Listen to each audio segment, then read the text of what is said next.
네, 그러면 지금부터 3주차를 진행을 해보도록 하겠습니다. 오늘은 오버클라우드 노드 준비 및 운영체제 설치에 대해서 알아볼 거예요.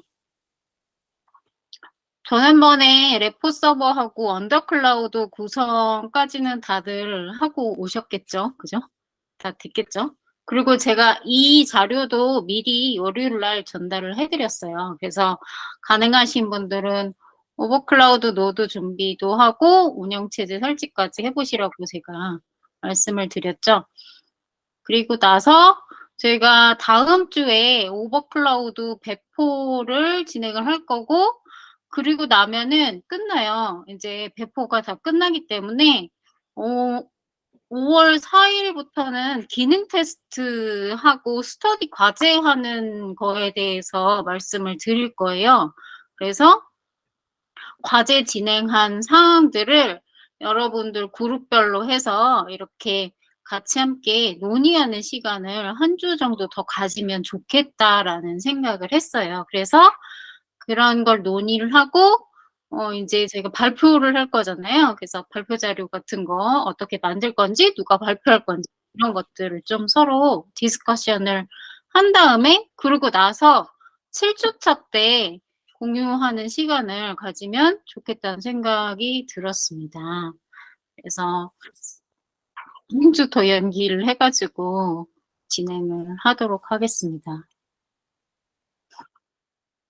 혹시 다른 생각 있으신 분들 있으실까요? 채팅창에 써주세요.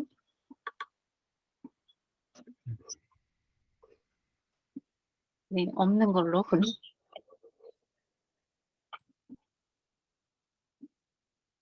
자, 오늘은 오버클라우드 노드 생성을 할 거예요.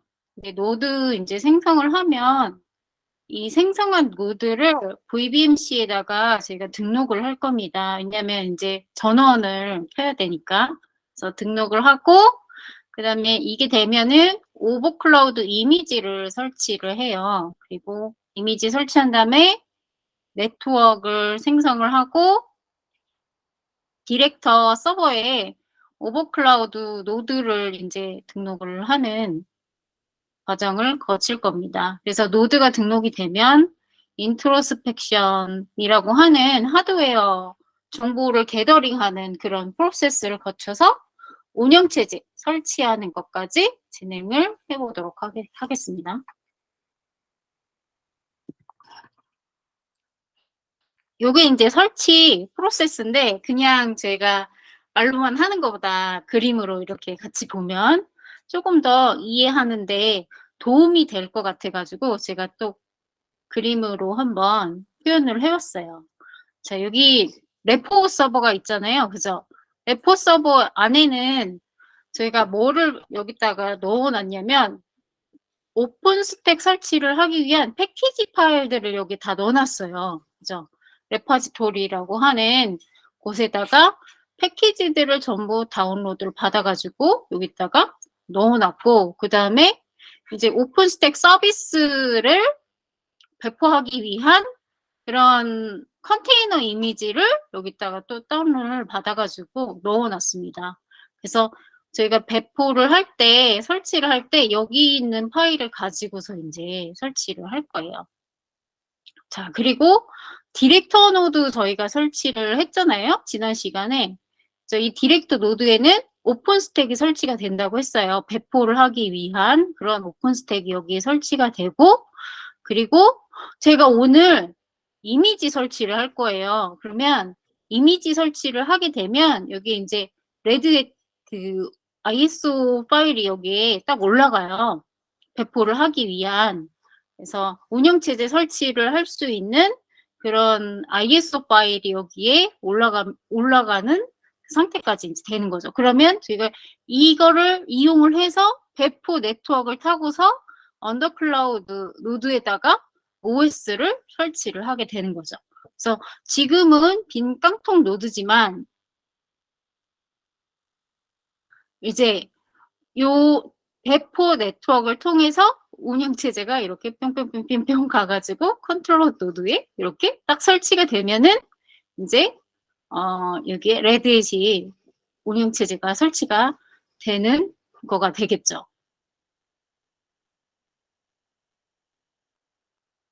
자, 이렇게 하고 나면은 그 다음에 뭘 할 거냐면 이제 저희가 이제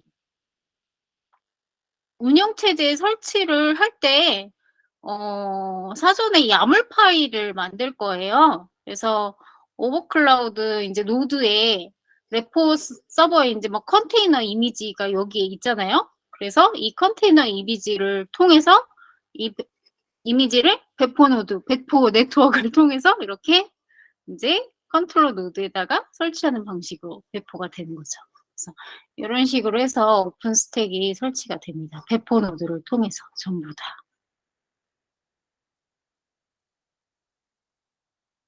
근데 이제 그냥 저것만 사용하는 건 아니고 배포를 할 때 저희가 이제 네트워크 구성을 해야 하잖아요.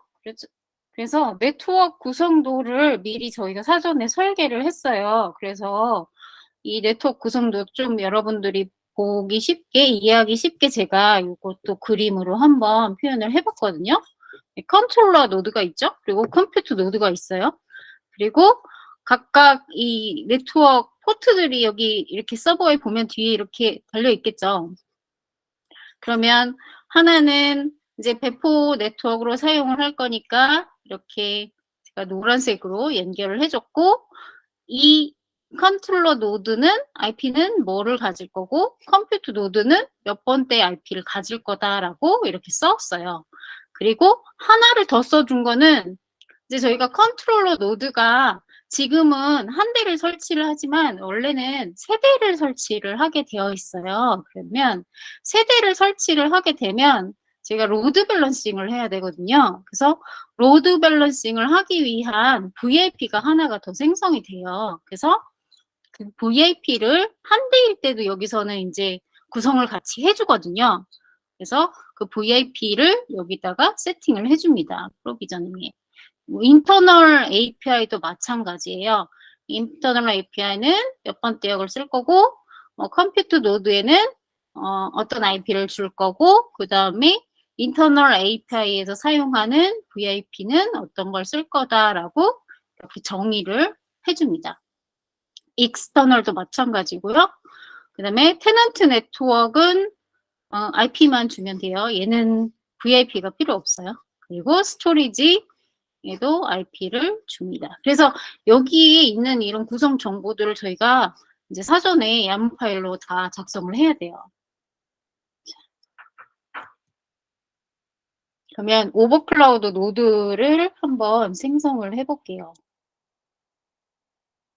자, 오버클라우드 노드 생성을 할 때,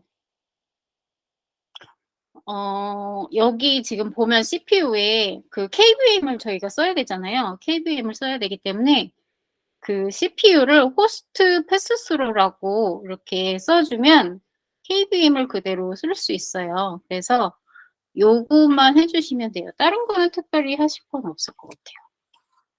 그리고 얘는 운영체제는 설치하지 않아도 돼요. 그냥 빈 깡통으로 VM만 딱 생성을 해놓으시면 됩니다.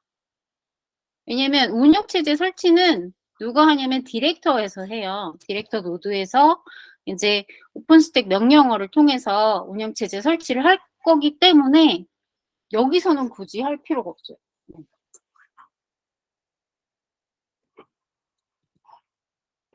그래서 저희가 이제 사전에 설계를 했잖아요. KVM 하이퍼바이저에다가 오버클라우드용 VM은 어떻게 이제 만들겠다라고 이렇게 사전에 저기를 했어요, 설계를. 그래서 그 설계한 내용을 다시 한 번 더 참조를 해서 이제 보면 되겠죠. 그리고 이걸 기반으로 해서 VM을 이제 만들어 주셔야 돼요.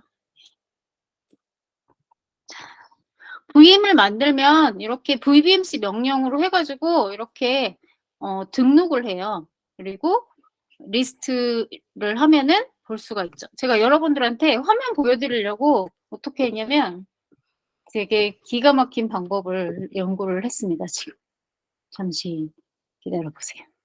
좀 해볼게요.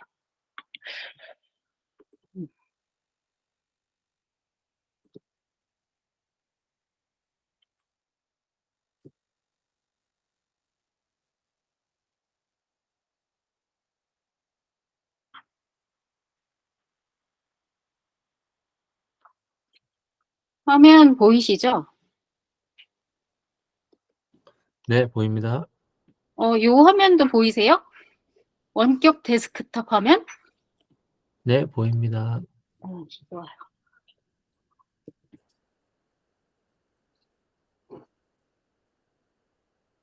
여기 제 노트북에 제가 접속했어요. 이거 여기다가 뭐를 제가 설치를 했냐면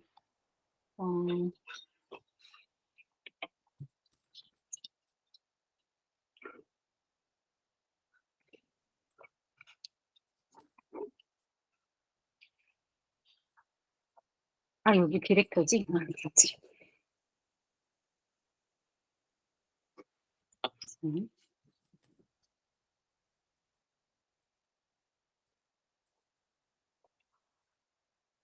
XRDP라고 하는 애를 설치를 했어요.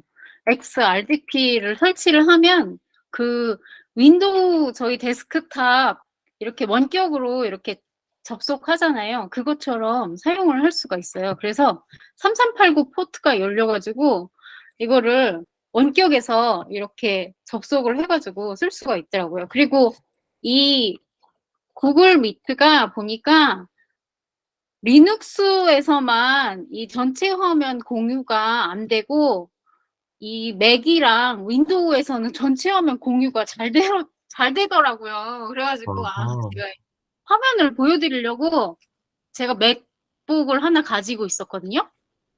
그래서 맥북에서 테스트를 해봤어요. 원격 데스크탑으로 해서 붙으면 화면을 보여드릴 수 있겠다 이런 생각이 들더라고요. 그래서 한번 제가 준비를 해봤어요. 자, 그래서 그렇게 해서 이거 준비를 한 거고요. 이게 제 이제 지금 그 버트 매니저에 제가 만들어 놓은 VM들이에요. 그래서 여기 보시면 레포 서버도 있고 그 다음에 디렉터 17이라고 하는 VM도 있어요. 그리고 컨트롤러 노드 하나 있고 컴퓨터 노드는 지금 2개 있어요. 그리고 나머지 뭐 테스트하기 위한 여러 잡다구리한 VM들이 있는데 다 키면 동작을 안 하기 때문에 필요한 애들만 딱 지금 켰습니다. 그래서 지금 제가 만들었다고 했잖아요. 요거 VM을 보면 뭐가 많니? CPU 얘는 안 해도 돼요. 얘는 컨트롤러 노드라서 그냥 호스트 뭐 CPU 컨피규레이션 이거 그대로 쓰면 되고요. 그다음에 얘네들을 해도 돼. 얘네들 보면은 이렇게 호스트 패스스루라고 이렇게 제가 해줬죠. 그래서 이런 식으로 작성을 해주셔야 돼요. 네. 그리고 네트워크는 지금 보면은 제가 하나, 둘, 셋, 넷, 5개를 달았잖아요. 첫 번째 거는 프로비전, 두 번째 거 인터널 API, 세 번째 익스터널, 네 번째는 테넌트, 5번째 스토리지 이렇게 지금 달아놨어요.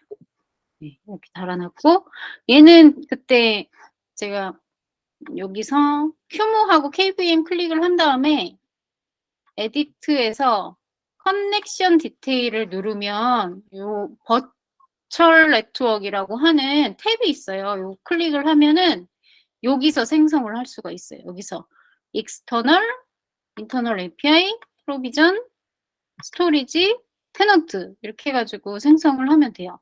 그래서 이 익스터널은 외부에서 접속을 이제 해야 되니까 인터넷도 해야 되고 뭐지 파일을 또 다운로드 받고 하려면 인터넷 되는 애가 하나쯤은 있어야 되거든요. 그래서 이것만 저는 나트로 이렇게 했고요. 나머지는 그냥 이거고 아이솔레이티드 네트워크로 해가지고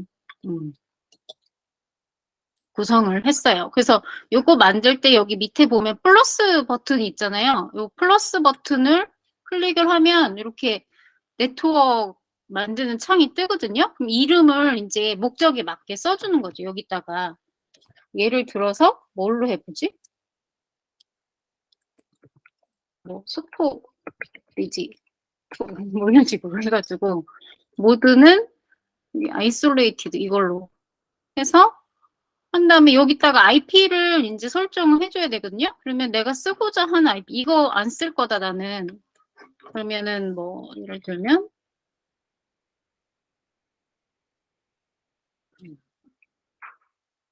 다시 모드에 뭐 이런 식으로 해가지고. 근데 여기서 이때 할 때 DHCP는 반드시 끄셔야 돼요. 꺼.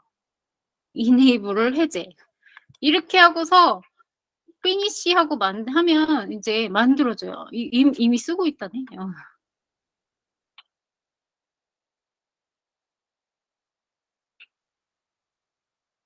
45 쓰고 있나? 네, 그렇습니다.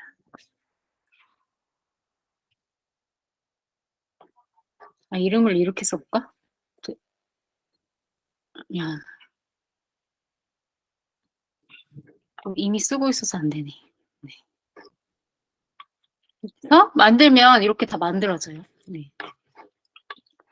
그러면 얘는 이렇게 하면 되고, 자, 그러면 디렉터 노드에 이제 제가 접속을 미리 해놨어요. 접속을 해서 이제 전환번에 그 스택 RC를 제가 추가를 했었는데 거기가 안 됐었거든요. 명령어가 안 먹었었거든요. 그래갖고 제가 스택 RC를 정보를 다 찾아가지고 이제 넣어뒀어요.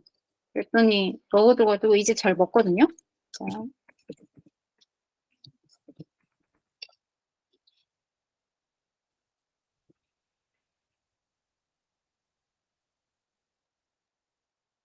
잘 보이죠? 다 파워본도 있고. 네. 그리고 또 VBMC로 해서 이제 저거 해줘야 된다고 했잖아요.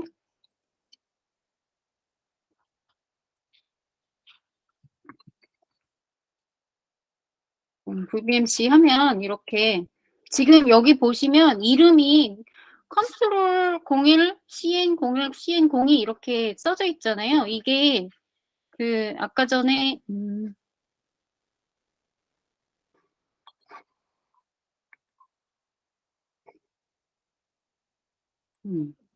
여기에 있는 요 이름 있죠. VM 이름. 이거랑 동일하게 써주셔야 돼요. 이거랑 동일하게 이름을 써주지 않으면 얘가 못 찾거든요. 그래서 이름을 똑같이 써준다. 이게 핵심 포인트입니다. 그 포트는 저는 그냥 이게 편해서 이걸로 했는데 포트는 다른 걸로 바꿔서 쓰셔도 상관은 없어요. 그리고 이거 한 다음에 파이어월을 반드시 넣어줘야 돼요. 파이어월 CMD였나?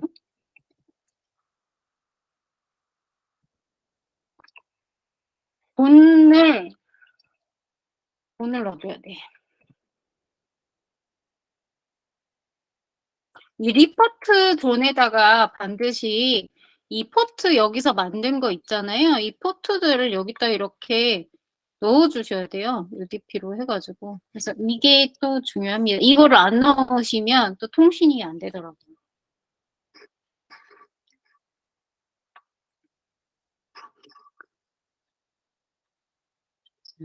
그래서 요거를 살펴봤어요.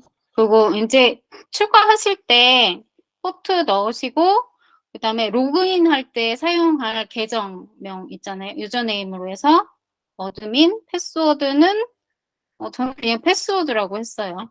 패스워드.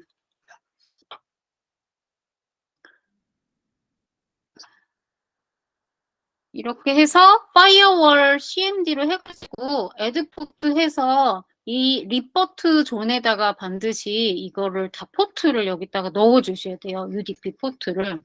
그래서 퍼머넌트로 하면은 계속해서 사용하겠다. 영구히. 이런 뜻이잖아요. 그래서 퍼머넌트로 해서 옵션 주고서 포트 다 추가를 한 다음에 리로드 하면은 이게 한꺼번에 싹 다 적용이 딱 돼요. 올라가요. 그래서 이런 식으로 해서 적용을 해주시면 되고, 그리고 나서 리스트 올로 해가지고 맥버트 존에 있는 거 확인을 하면 이렇게 포트들이 보이죠.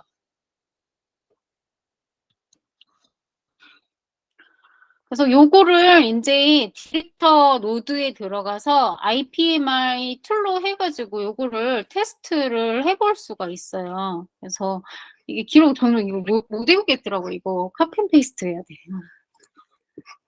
한번 이것도 해볼까요? 보여드릴게요.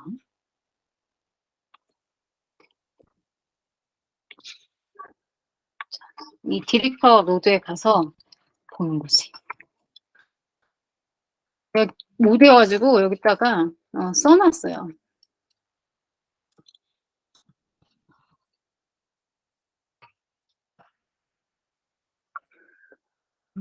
보자. 어디 있나.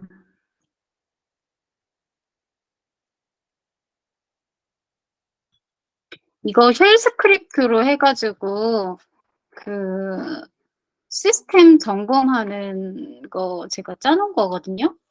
여기 보시면 IPI 툴을 해가지고 이렇게 있죠. 요걸로 해가지고 확인해 볼 수 있어요.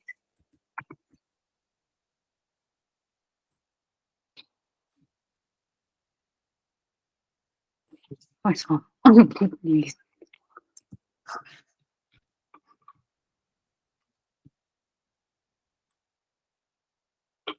복사가 안 됐나 보네.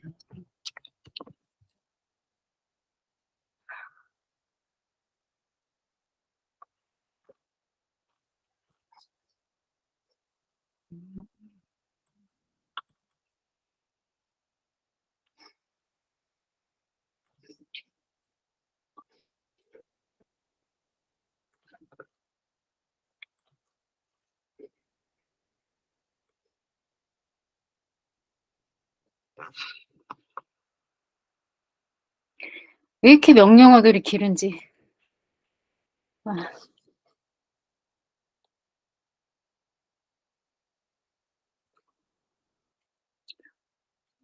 P를 하고 뿅 붙여넣기.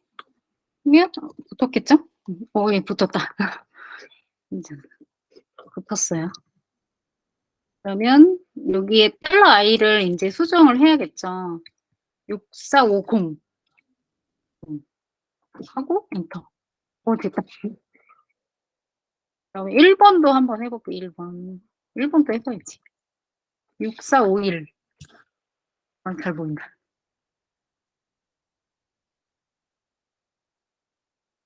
6452. 잘 보이죠?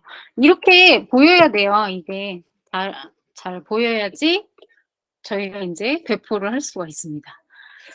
안 보이면 뭔가 잘못된 거겠죠? 자, 그러면 다시 화면으로 들어가서.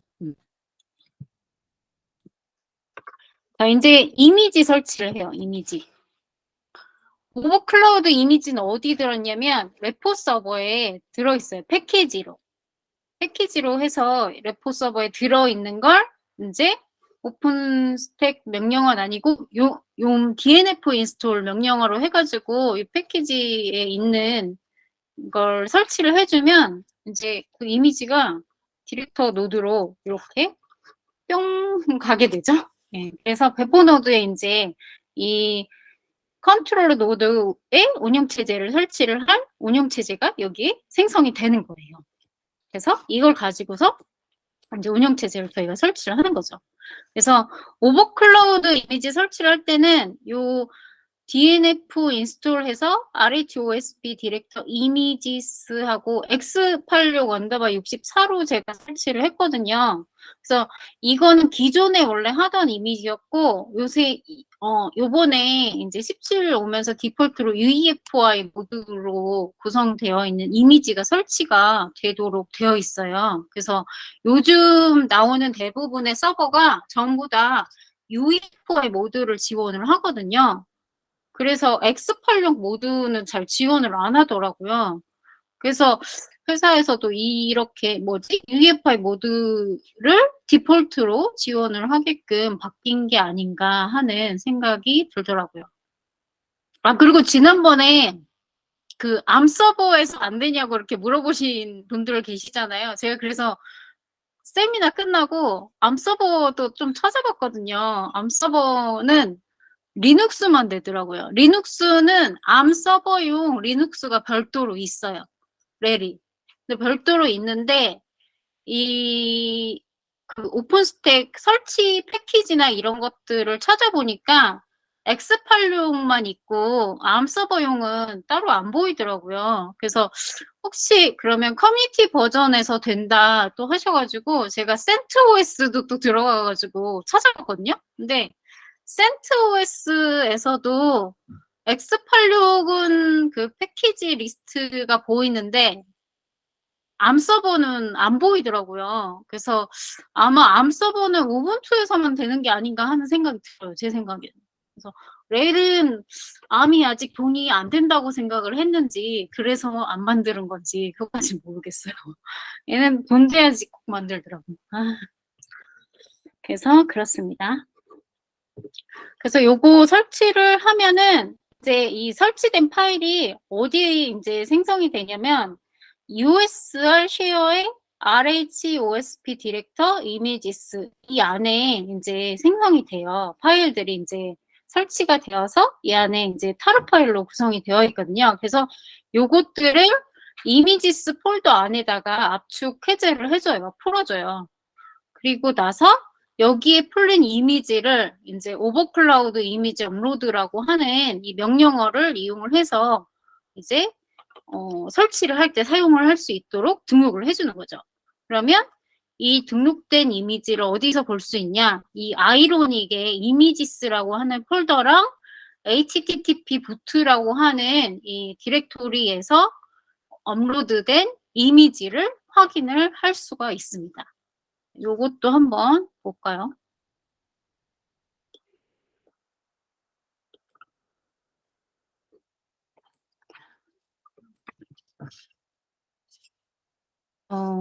USR 쉐어를 해야 되니까 가서 봐야 되니까 일단 들어가서 봐주면 돼요.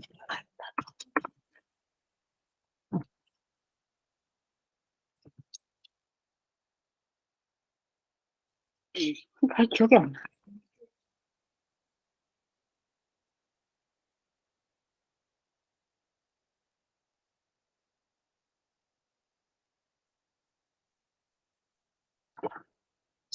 디렉토리가 어디였을까요? 보고 와야겠네. RHOSP 디렉터 이미지라고 하는 데에 있대요. RH, 바로 보이네. 들어가서 보면, 예, 이렇게 이미지들이 여기 지금 이렇게 설치가 돼가지고 이렇게 있는 게 보여요. 그래서 저희가 이 중에서 어떤 걸 갖다가 푸냐면 여기 오버클라우드 그 레이티스트라고 점 타르 이렇게 돼 있는 거 있잖아요. 이것을 갖다가 이제 푸는 거예요. 이거랑 그다음에 아이로닉 파이썬 에이전트 레이티스트 타르 요거 두 개. 근데 사실 이거 두 개가 요거예요. 요거랑 요거 똑같은 거 다 이제 바로가기 이렇게 걸려 있으니까. 그래서 이거를 이제 어디다가 앞쪽을 푸냐? 또 이미지 디렉토리에다가 여기다가 이제 압축을 풀면 이런 이미지들이 여기 생성이 이렇게 돼요. 그래서 이거를 이제 오픈 스택 이미지 업로드 명령을 이용을 해서 이제 저기를 하면은 파일 라이브에 여기 있었나? 여기 이렇게 이미지가 이렇게 올라가요. 네. 이미지가 올라가고 그다음에 부트 뭐에 있었잖아요. 그죠?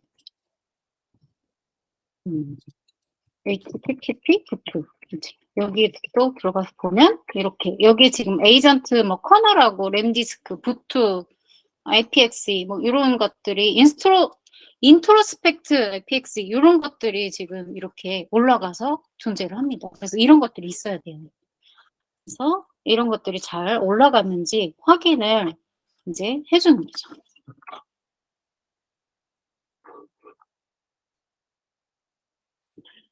그래서 이렇게 하고 이제 네트워크 생성. 네트워크 아까 전에 이제 저희가 야물 파일로 작성을 해야 된다고 했잖아요. 이거. 그래서 요거를 그림을 이제 봐야 돼. 작성을 해야 되니까.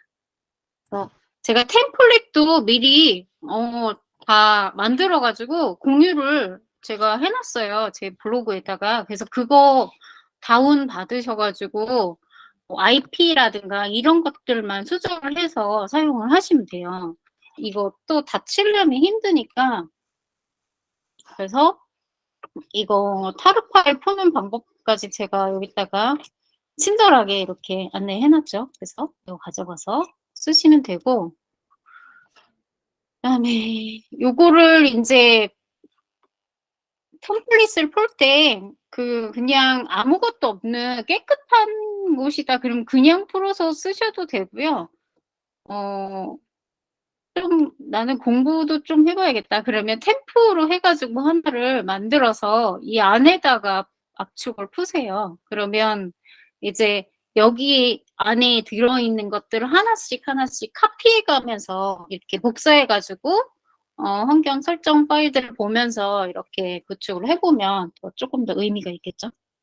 그래서 그렇게 하시고, 그래서 복사를 여기 지금 안에 들어가서 보면은 그 네트워크 데이터 파일, 야물 파일이 있어요. 그래서 이거를 그 템플릿 안으로 카피를 해오세요. 복사를 해서 안에를 보면은 여기에 internal API, 그다음에 여기 external tenant storage. 그러니까 이 배포 노드 빼고 나머지 네트워크에 대한 그 컴퓨트 노드랑 컨트롤러 노드가 사용할 배포 네트워크 빼고 나머지를 전부 다 여기서 이제 설정을 해주셔야 돼요. 그래서 여기서 전부 다 설정을 해주고 IP 서브넷은 어떤 걸 쓸 거고, 그 다음에 내가 이 IP 서브넷에서 어떤 몇 번 IP부터 몇 번 IP까지 이렇게 할당을 해서 쓸 건지를 이렇게 얼로케이션 풀에다가 다 적어 주셔야 돼요. 그리고 예를 들어서 또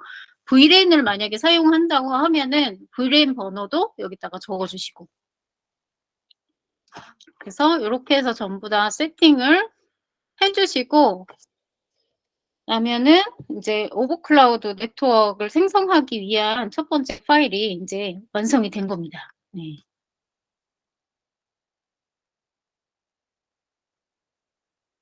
그러면은 이제 생성한 파일을 가지고서 뭐를 만드냐면 이거를 오픈스택 명령어를 이용을 해서 이제 오버클라우드 네트워크를 생성을 해야 돼요. 그래서 요거 그대로 따라서 치면은 이제 네트워크가 생성이 되거든요. 그래서 여기 보시면 오픈스택 오버클라우드의 네트워크를 프로비저닝 할 건데 어떤 템플릿을 쓸 거냐면 저희가 USR 밑에 있는 쉐어 밑에 보면 오픈스택 트리프로 히트 템플릿이라고 하는 디렉토리가 있어요. 이 디렉토리 안에 있는 내용들을 기본으로 해서 일단 쓰겠다. 그런 뜻이고요. 그러면 이거 생성하고 나면은 아웃풋을 이제 결과값을 주는데 그 결과값은 어디다가 이제 만들 거냐? 홈 스택 템플릿 밑에 오버클라우드 네트워크스 디플로이 다 했다 이제 그런 뜻이죠. 디플로이드 점 야물 파일에다가 라는 결과값을 저장하겠다 그런 뜻이에요.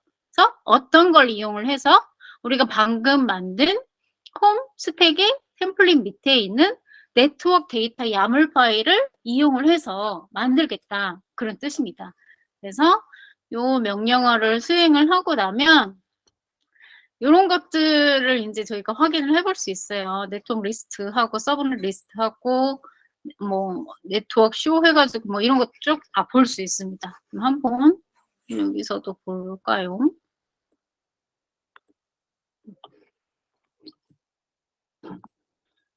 저는 이미 해놨으니까 볼 거예요.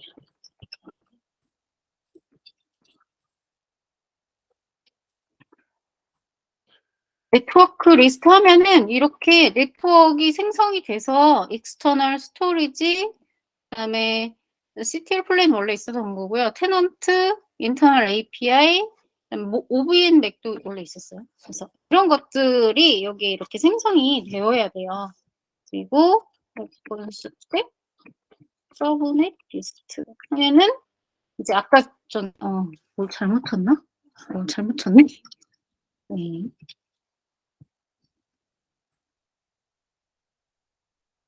아까 전에 저희 그 네트워크 데이터 야물 파일에서 설정해준 그 서브넷 정보 기억하시죠? 그런 것들이 여기 이렇게 다 등록이 돼요. 등록이 되고, 자, 리스트 그러면 할당된 포트 정보들도 보입니다. 이렇게 보여요. 그래서 이런 것들이 제대로 잘 할당이 됐는지 항상 다 보셔야 돼요.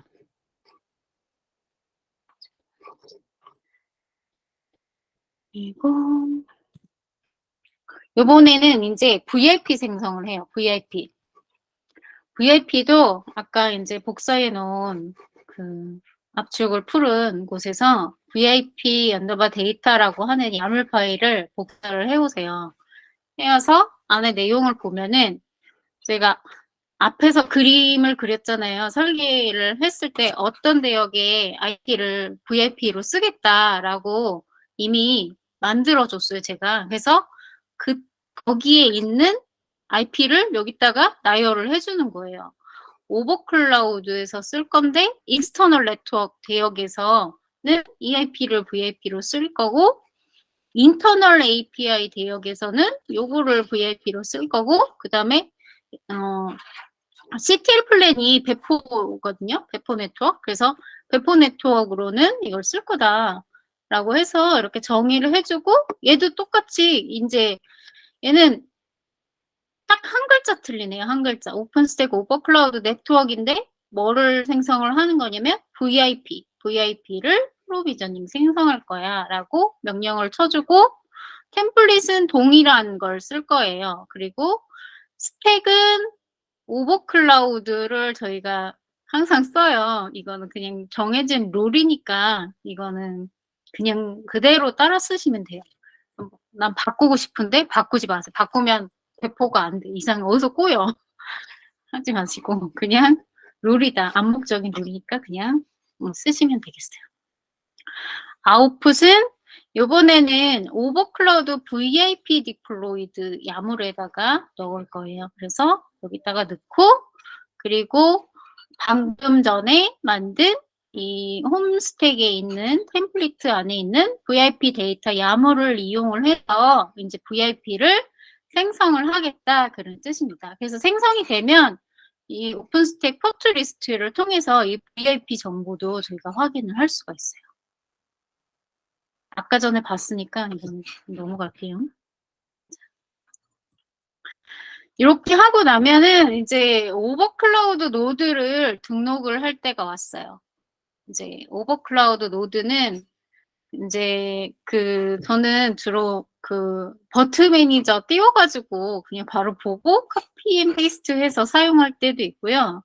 그 다음에 버시 명령어 이용해가지고 이렇게 가지고 와서 복사해서 사용을 할 때도 있어요. 이거는 그냥 그때그때 편한 방법으로 해서 이제 확인을 해서 가지고 오면 됩니다. 그림 넣기가 너무 번거로워서 이거는 제가 명령어로 가지고 오는 방법으로 이제 했어요.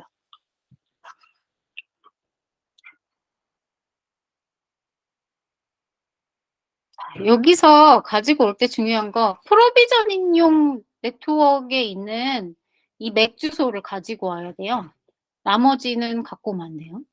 이 프로비저닝 맥 주소를 가지고 오고 이 프로비저닝 네트워크가 가장 상위에 있어야 돼. 꼭대기에. 첫 번째로. 왜냐하면 저희 VM이잖아요. VM이라서 VM은 이거 한번 이제 DHCP IP를 가지고 오기 위해서 딱 한 번만 돌아요, 이걸. 근데 베어메탈로 할 경우에는 그냥 있는 대로 자기가 활성해 놓은 네트워크 포트 다 활성해 놓은 대로 얘가 돌아가면서 다 얘가 가지고 오는 시도를 하는데 VM 같은 경우에는 그렇게 되진 않아요. 그래서 반드시 프로비저닝 대역에 그 네트워크가 가장 상단에 있어야 돼요. 그래서 안 그러면은 이게 맥 주소를 확인을 못해서 DHCP IP를 못 가지고 오는 현상이 발생해요.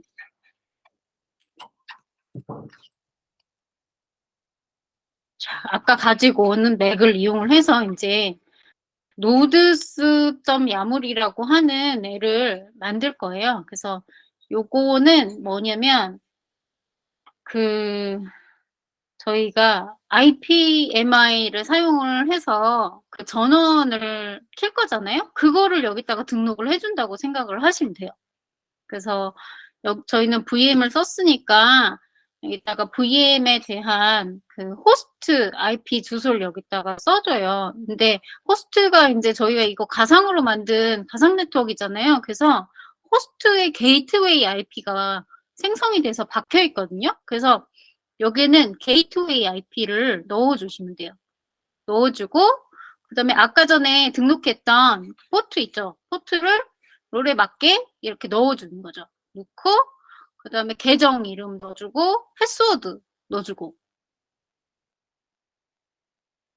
저는 패스워드 긴 거 싫어했고 그냥 짧은 걸로 했어요. 여러분들은 패스워드는 다 자기 마음대로 변경해서 사용을 하시면 돼요. 그리고 capability라고 해서 이 노드가 가지고 있는 그 롤 이름을 여기다가 넣어주셔야 돼요. 얘는 저는 헷갈릴 것 같아갖고 그냥 똑같이 이름하고 그 다음에 여기 노드 이름하고 동일하게 이렇게 넣어줬어요. 이것도 바꾸면 나중에 어디서 에러 났는지 몰라가지고 한참 헤매거든요. 그래서 그냥 동일하게 써주는 게 가장 베스트 하더라고요. 제가 해보니까. 그래서 동일하게 해서 이름을 써주고요. 그 다음에 부트 옵션은 로컬 디스크를 저희가 써가지고 할 거잖아요. 그래서 로컬이라고 이제 써주면 됩니다.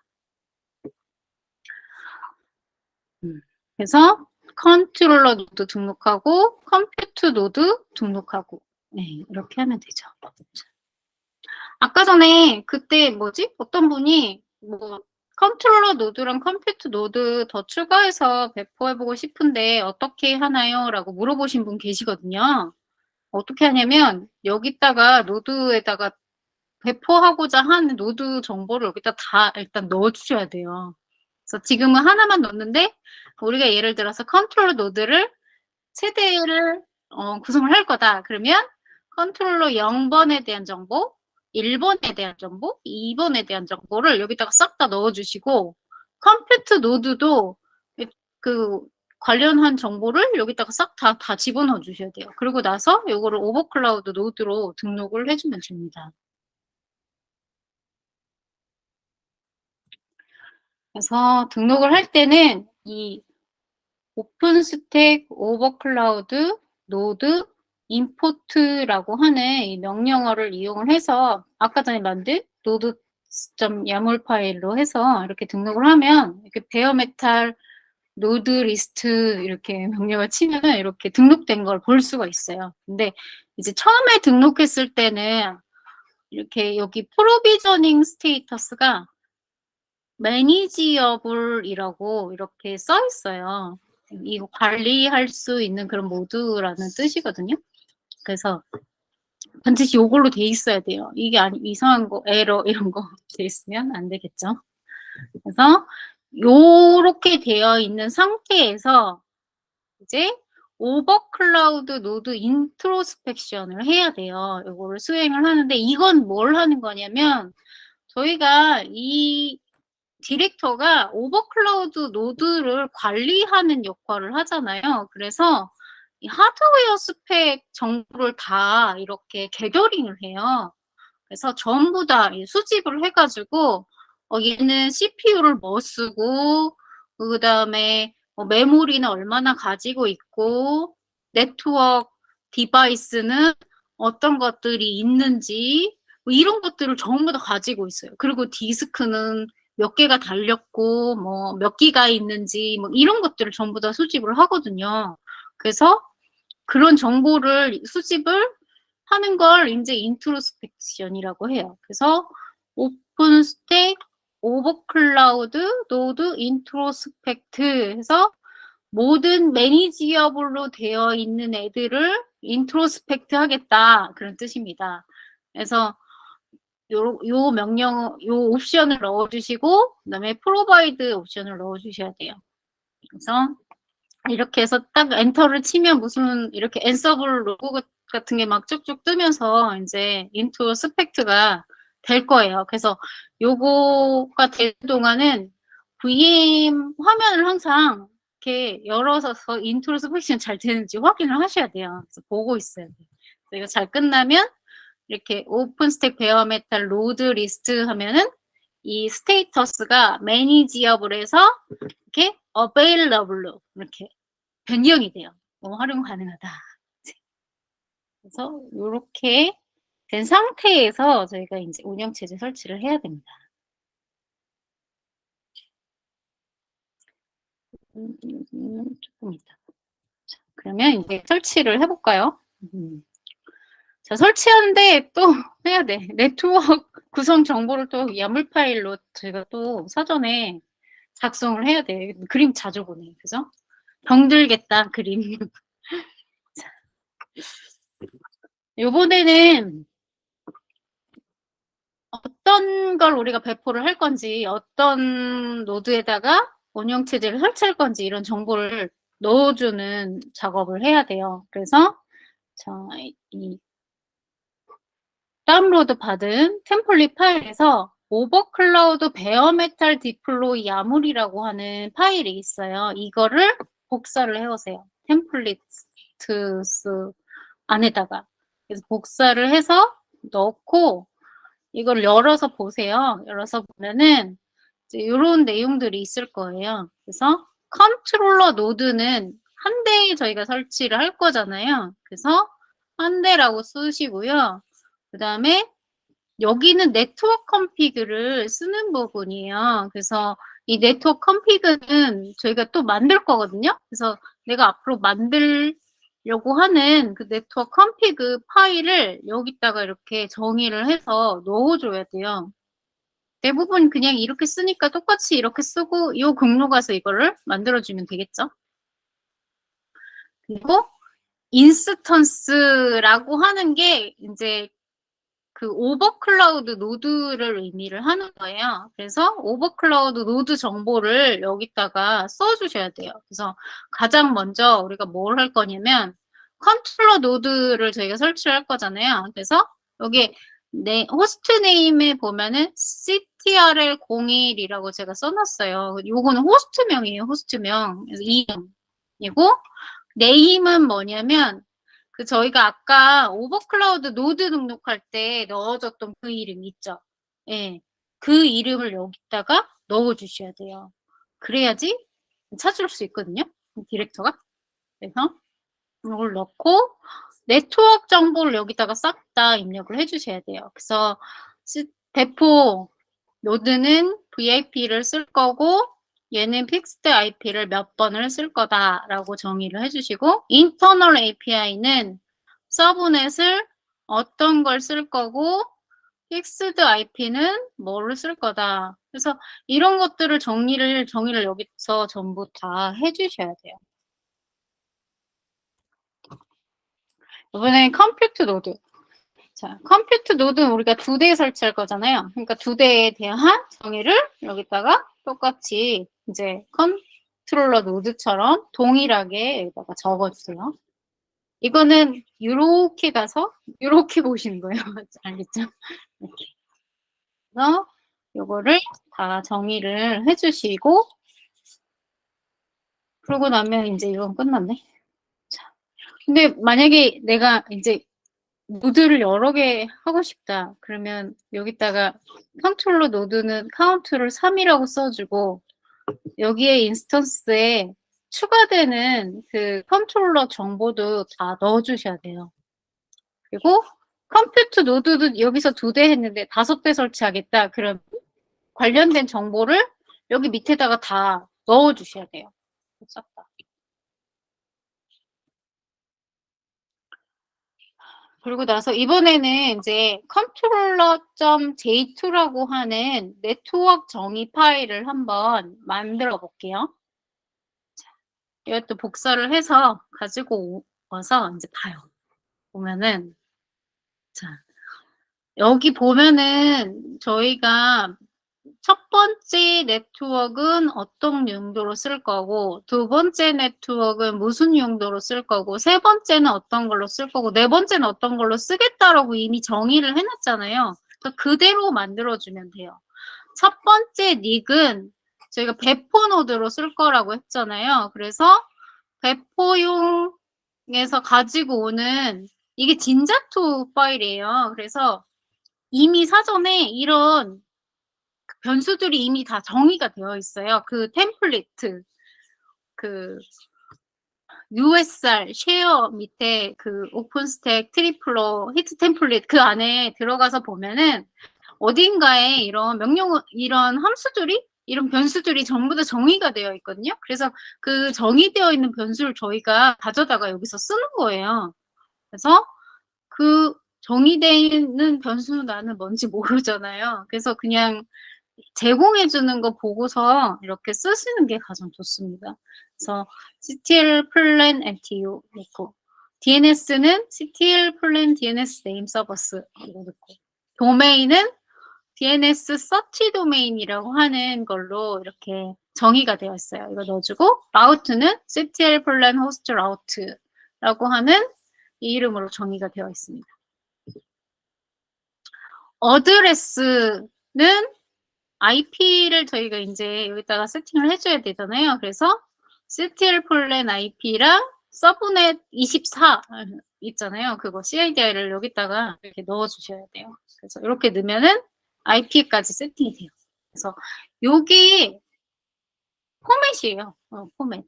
그래서 CTL 플랜 작성할 때는 이거를 복사를 해서 가져다가 쓰시면 돼요. 그리고 인터널 API 같은 경우에는 이제 MTU 넣어주고, 그다음 얘는 DNS는 필요 없어요. 도메인도 필요 없고, 라우트도 필요 없고, 그냥 IP만 얘는 여기서 설정해 주면 돼요. 그래서 인터널 API IP, 그다음에 CIDR 해서 이렇게 넣어주고. 게이트웨이는 하나만 있으면 되니까 이걸로 이제 하는 거예요. 라우트. 그리고 익스터널을 이제 여기다가 입력을 해줘야겠죠. 세 번째 건 익스터널이니까. 그래서 익스터널은 근데 만들 때 OVS 브릿지로 해서 만들어 주셔야 돼요. 왜냐하면 VM에다가 할당을 해줄 수 있거든요. 그래서 이 테넌트 네트워크랑 그다음에 익스터널 네트워크는 OVS 브릿지 네트워크로 만든다라고 알고 계셔야 돼요. 그래서 인스턴스에다가 할당을 해주기 위한 네트워크로 사용되는 모든 네트워크는 OVS 브릿지로 만들어야 된다. 그래서 요거는 세 번째 거 가지고서 만들 거고, MTU는 external MTU를 쓸 거고, 그 다음에 IP 넣어줘야겠죠. 그래서 external IP랑 CID를 넣어주고, 얘는 그 게이트웨이를 세팅을 해줘야 돼요. 그래서 왜냐면 익스터널 호스트 라우트가 만약에 설정이 만약에 있다 그러면 여기다가 뭐 디폴트는 true하고 next hop에서 external gateway IP를 여기다가 넣어줘요. 그래서 없다 그러면 뭐 아무것도 안 들어가게 이렇게 해서 설정을 해주고, 테넌트는 게이트웨이가 필요 없잖아요. 그래서 테넌트 IP랑 CIDR만 넣어주면 됩니다.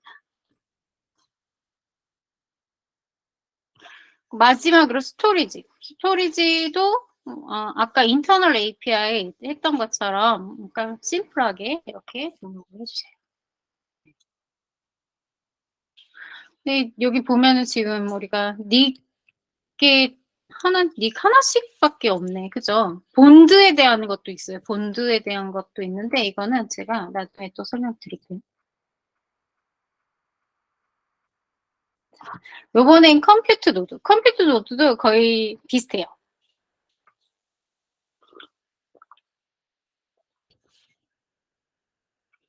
카피하고 열어서 이따가 배포용 대한 배포에 대한 네트워크 정의를 여기다가 해주세요. CTL 플랜 정의해주시고 인터널 API 정의해주시고 그 다음에 BREX라고 하는 그 익스터널 네트워크를 OVS 브릿지로 만들어주세요. 근데 여기서는 IP 세팅을 하지 않아요.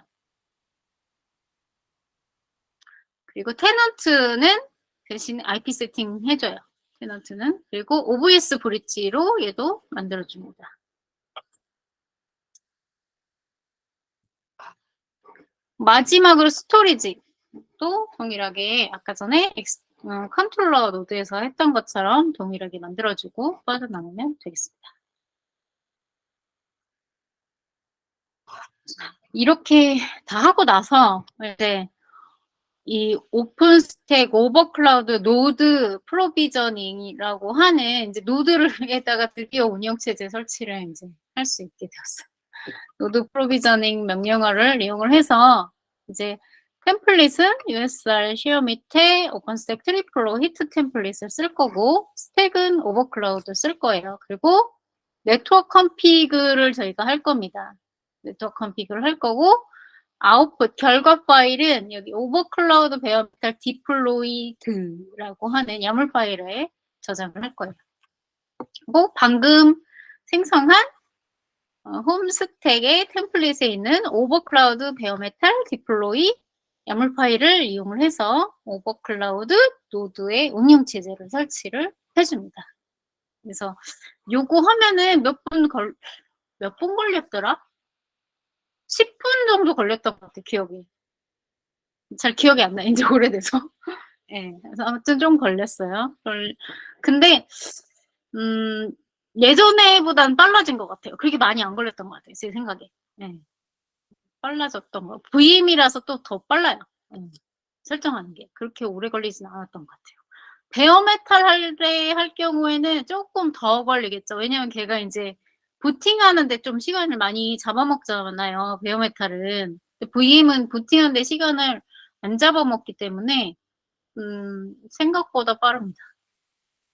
그래서 다 설치가 되고 나면 이 오픈스택 베어메탈 로드 리스트를 하면 여기 인스턴스 UUID가 이렇게 생성이 돼요. 아까는 안 보였는데. 그리고 이제 파워도 켜졌다고 이렇게 나오고 그다음에 프로비저닝 상태가 이제 available에서 active로 이렇게 바뀌죠. 네. 그리고 메탈 스미스라고 하는 명령어가 생겼어요. 17로 오면서. 예전에는 그 오픈스택 서버리스트로 이걸 명령을 봤었거든요. 명령어로 해가지고. 그럼 노바 서비스를 쓴 거예요. 근데 이제 17로 오면서 노바 서비스 사라졌다고 그랬잖아요. 그래서 대신에 메탈 스미스라고 하는 애를 이용을 해서 이렇게 확인을 하면은 이렇게 컨트롤러 노드랑 컴퓨터 노드가 UUID로 해서 호스트 네임은 뭘로 썼고 IP는 뭘로 썼다 하고 이렇게 등록이 되어 있는 걸 보실 수가 있습니다. 그래서 운영체제 설치가 이렇게 하면 끝나요. 한번 봐야지 또. 어허.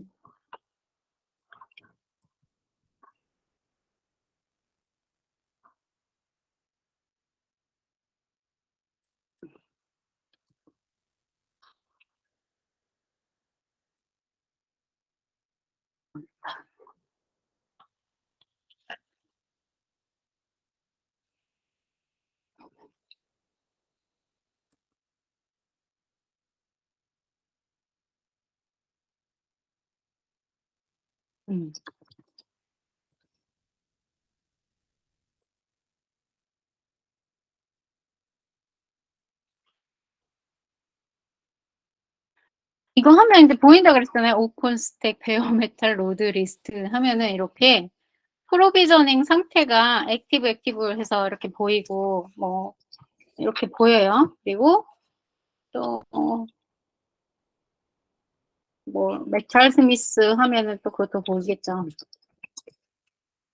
이렇게 하면은 이렇게 호스트 명하고 IP하고 이렇게 다 볼 수 있어요.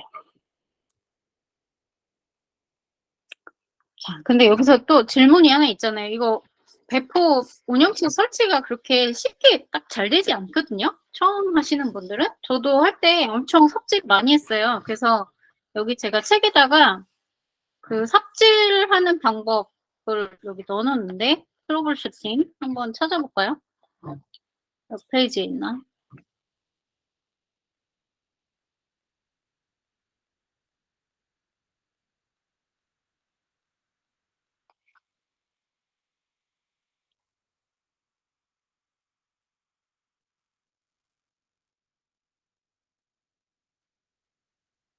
음.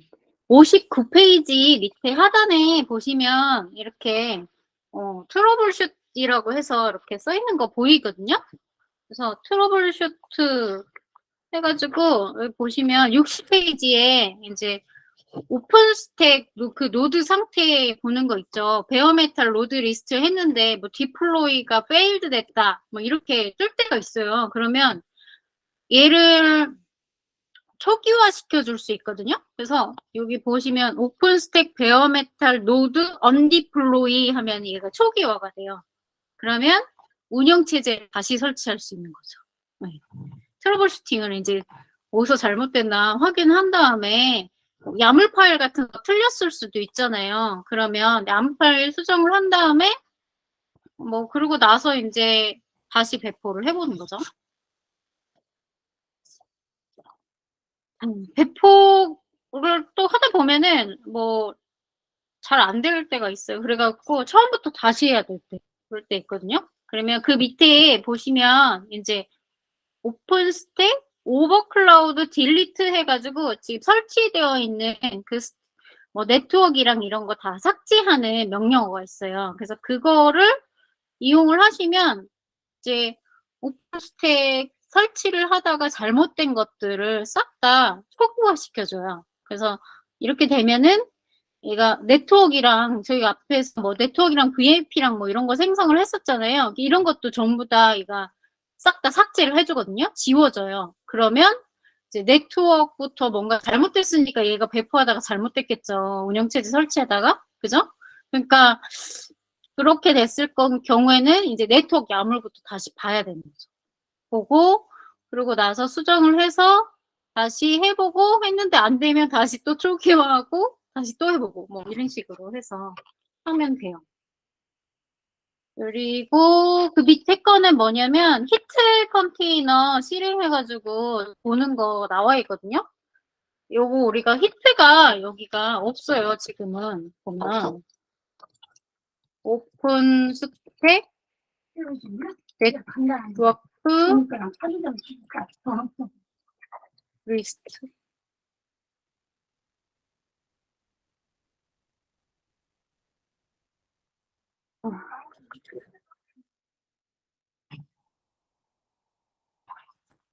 네, 가세요. 네. 신우가 왔거든요, 집에. 가신다 그랬어. 오늘 좋아요. 우리 시어머니가 와가지고 용돈 주라 그랬는데 안 줘도 되겠어요. 여러분들 덕분에. 아, 뭐 하려고 했는지 까먹었어요. 저분들이 와서 말 걸어가지고.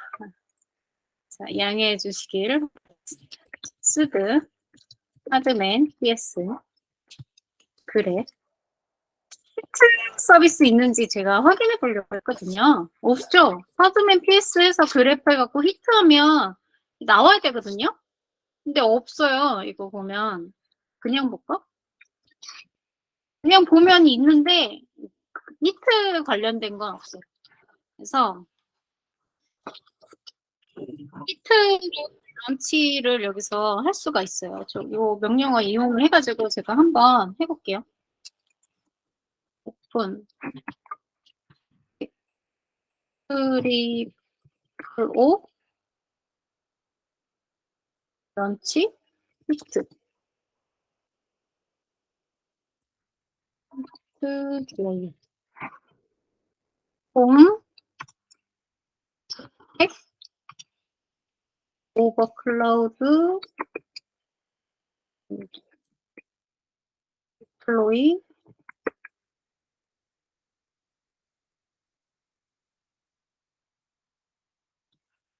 오버클라우드 디플로이 아니면 맞는데? 오.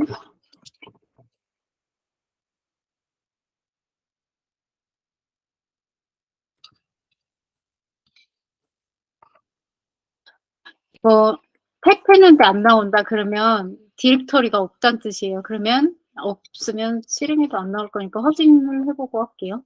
있어. 다시 오픈 스택 스트릿 폴로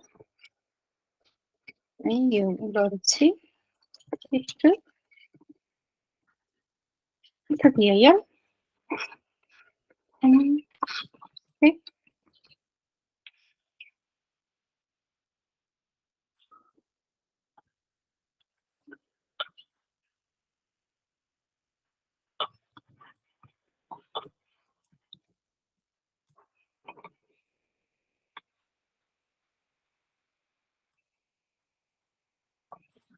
이게 맥이라서 키보드 쓰기가 불편하네.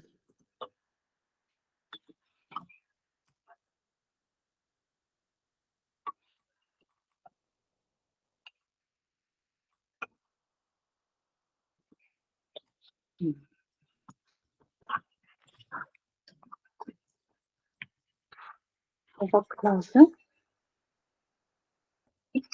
텍스트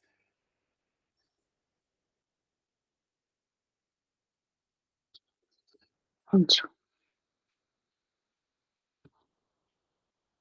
원 DB 이렇게 하면 네, 뭔가 돌아가요. 네.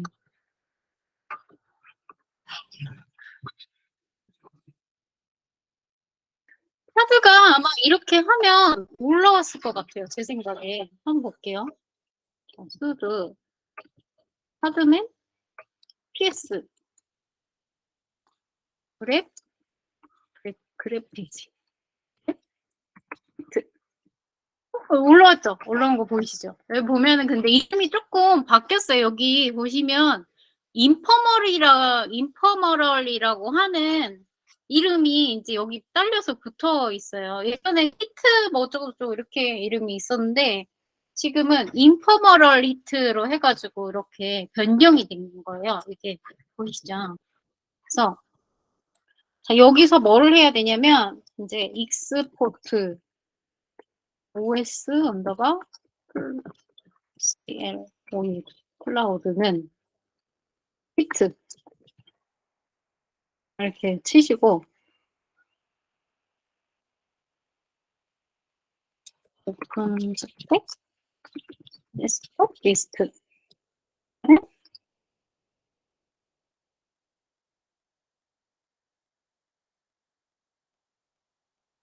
안 나오네? 왜 안 나오지?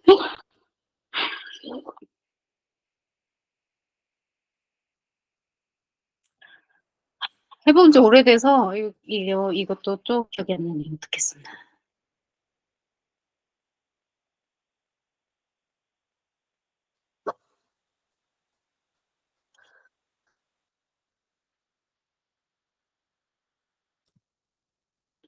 왜 안 나올까?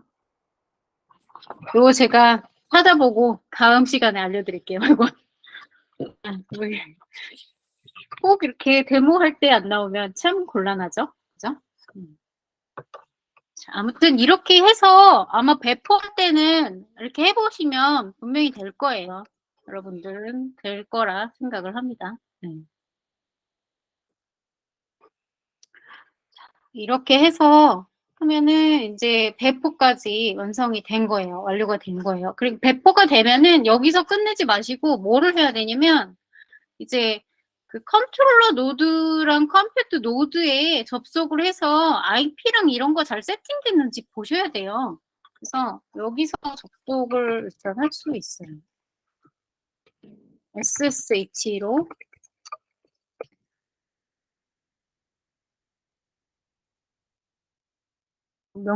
기억이 안 나잖아요.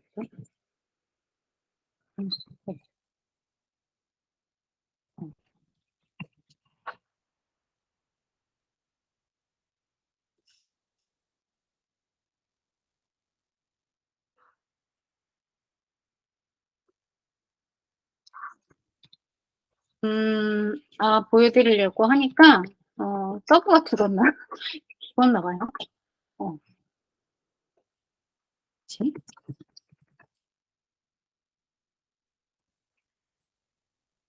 됐다.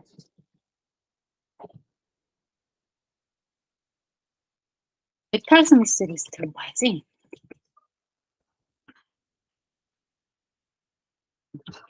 그러면 SS 위치, 히트, 어드민, 코베이. 그다음에 이거 IP 192.168.10.21 이렇게 해서 들어가면 여기 CTRL 01로 이렇게 들어가는 거 보이시죠? sudo -i 하면 루트 계정으로 들어가요.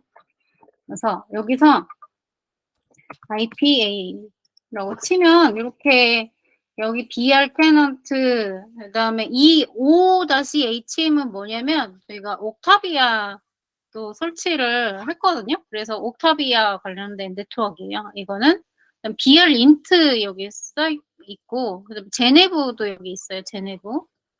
그다음에 OVS 시스템 뭐 이런 것도 있고 위에 보면은 뭐 자, EMP 5, 4, 3, 2, 1 해가지고 이렇게 IP들이 쫙쫙쫙 박혀 있는 거 이렇게 보이시죠? 그래서 여기 보면은 뭐 10.21, 10.22 이게 VIP다. 그죠? 이게 VIP고 VIP는 뒤에 보니까 32로 이렇게 들어가네요.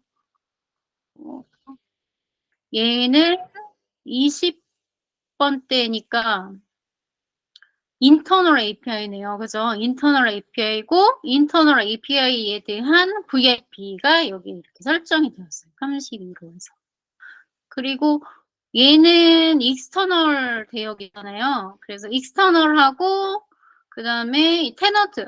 테넌트 네트워크는 저희가 OS 브릿지로 만들어줬잖아요. 그래서 여기 지금 보면 마스터, OS 시스템 이렇게 해갖고 여기 들어가 있는 거 보이시죠? 그래서 보이고 그 다음에 요거는 스토리지니까 스토리지는 이렇게 되어 있는 거고 BREX 해가지고 여기 브릿지로 해서 이렇게 OVS 시스템에서 연결이 돼서 이 브릿지 네트워크에 IP가 이렇게 생성이 돼서 박히게 보여요. 21번, 22번 이렇게. 테넌트 네트워크 IP도 보이고요. 그래서 이런 것들이 잘 설정이 됐는지 반드시 확인을 해야 돼요. 이거 운영체제는 설치가 됐는데 네트워크 세팅이 제대로 안 되면 배포하다가 또 에러 나거든요. 그러면 처음부터 또 다시 해야 돼. 그러니까 배포학 들어가기 전에 이렇게 도드에 들어오셔가지고 다 들어가서 IP 잘 세팅됐는지 전부 다 확인을 해야 돼요. 나 잘 모르겠다. 그러면